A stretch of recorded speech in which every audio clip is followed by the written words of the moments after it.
Transforming your life through hypnotherapy has never been easier.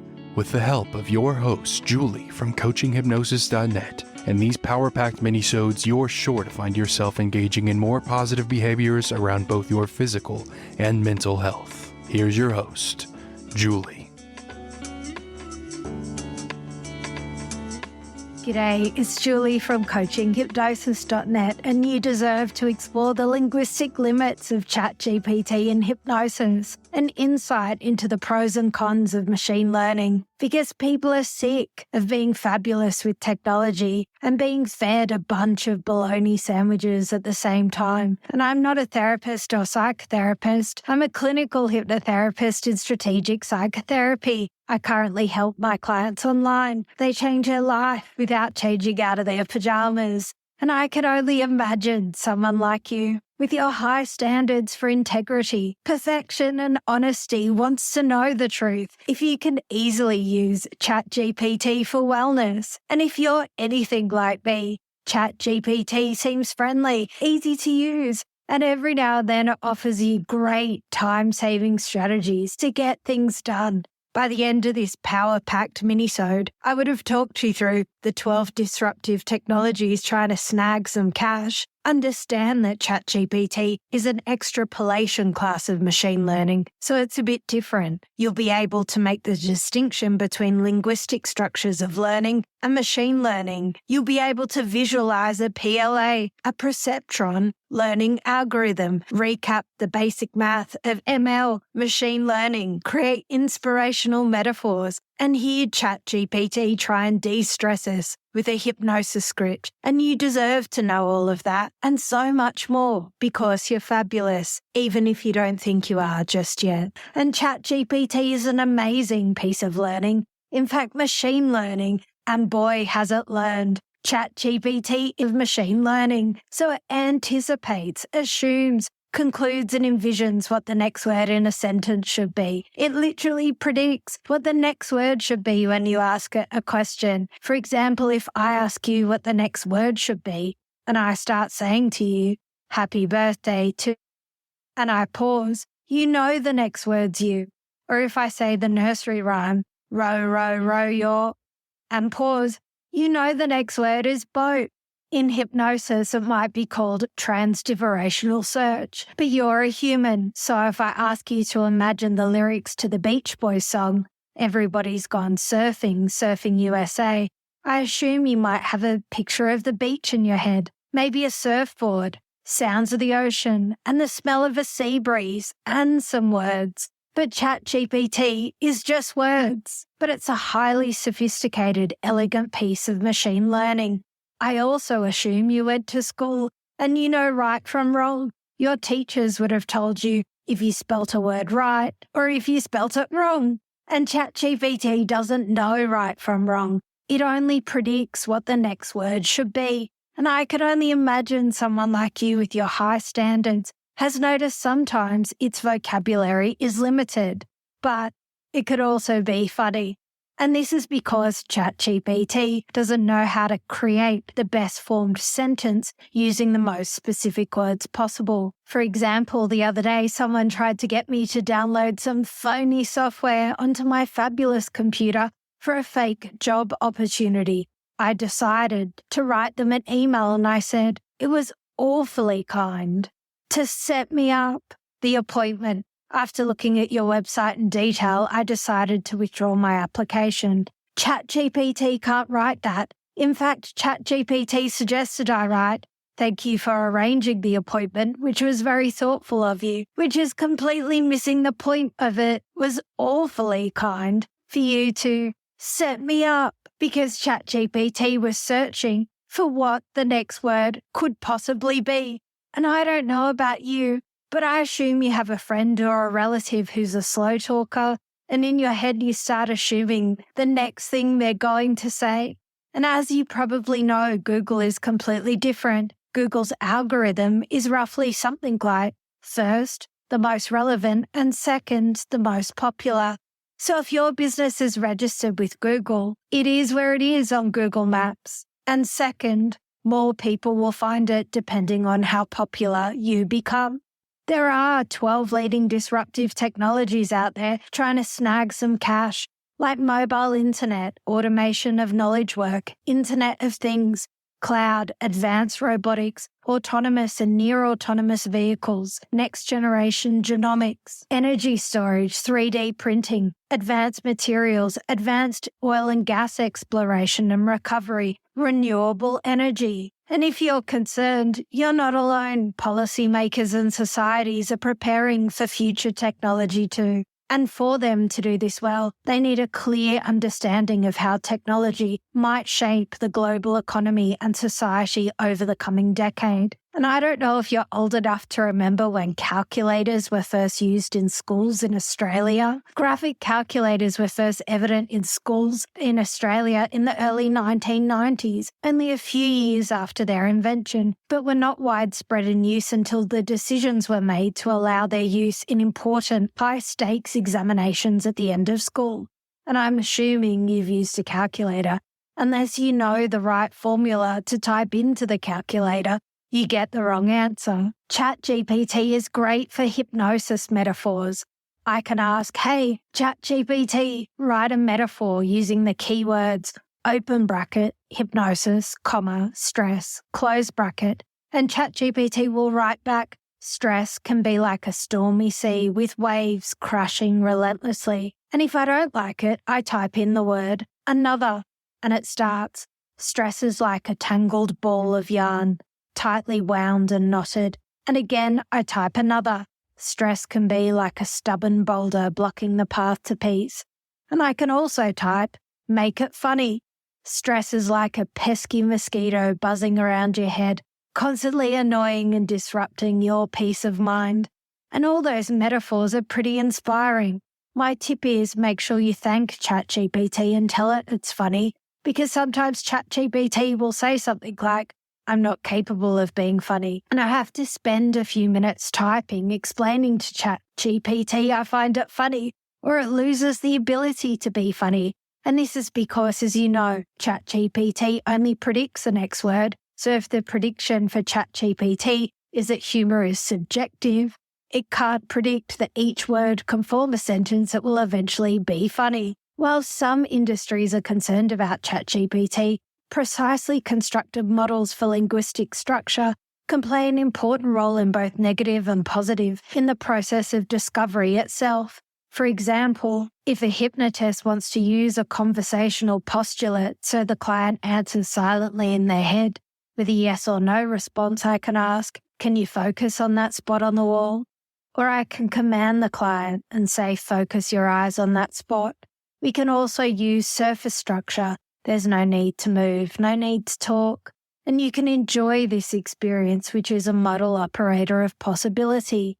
Utilizing language for therapeutic outcomes is a structure of magic, and you can read that book, can't you, by Richard Bandler and John Grinder. Linguists use a tree structure known as surface structure. The next step is they create little branches about the surface structure, which is known as deep structure. And what therapists listen for when using transformational grammar is when a client's surface structure contains deletions, distortions, or generalizations. An easy example would be, imagine a client says, everybody thinks I'm taking too much time. If you think about it with a sense of humor, this person's claiming to know what everyone is thinking. You could ask, how do you know? Or you could ask, who specifically? Or how much time is too much? In fact, I'm confident someone like you could think of a bunch of questions to ask that client. So I asked ChatGPT, everyone thinks I'm taking too much time, and it waffled on like a Mills and Boons novel, or like an episode of Days of Our Lives. In fact, if it was a therapist, you would be in there for hours. And it started with, it can be difficult when you feel like you're being judged for taking too much time. However, it's important to remember that everyone has their own pace and timeline for things. In fact, ChatGPT responded with 171 words, 1,002 characters, and worse, it didn't ask, how do you know you were taking too much time? And that's because ChatGPT only predicts what the next likely response should be based on fabulous maths. So let's take a look at the math that machine learning uses. And if you're a math professor, I apologize in advance for my explanation. And at the same time, I hope it's simple enough for everyone to understand. Let's use the example of a bank, and they want to improve their credit application process. You want to know what the credit application approval process should be, but the truth is, you don't know what it is. So therefore, it's an unknown target function, and that unknown target function has input data, which is the credit application process, and you have the output data, which is binary. Either they are approved or they aren't, so it's a +1 or a -1. Then we move on to the training data, which is the bank's historical records of credit approval, and we're in luck because there's ample data. And all of the unknown target function and the training data go into a learning algorithm along with a hypothesis set like neural networks or vectors. For a moment, imagine 9 blobs of bright green paint on the floor. They're all different shapes and sizes, and you want to separate them with a line so they become linearly separable. And you can imagine drawing a line vertical, and it appears that the larger blobs are on one side more than the other. Or if you imagine drawing a line horizontally, it appears the blobs with the rounder edges are at the top and the messier shapes are below. So you decide to go with a vertical line, and this line is your PLA, your perceptron learning algorithm. Perfect. Now your PLA, your perceptron learning algorithm, loves finding mismatches and thinks a few of those blobs need to be moved to the other side of the line. You just pick one, and now you have a learning model. It might not be a good one, but you have one. This is the most popular type of machine learning. And you hope that running this formula over and over again, millions and millions of times, through the data adjusting the weights ever so slightly, that your final hypotheses, which is the credit approval process, will approximate or equal to the unknown target function, which is the ideal credit application function. This is the most popular type of machine learning, but there are many types of machine learning like unsupervised learning. My guess is the data for Chat GPT would look like a rainbow on a graph, and the machine learning tries to say, no, you belong in the color blue more than the color green, or this data point looks more pink than red, where a linguist would probably faint and panic and take stress medication at the sheer sight of seeing words treated as random data points. I hope all of that makes sense, and you got a small taste of exploring the linguistic limits of Chat GPT and hypnosis, an insight into the pros and cons of machine learning.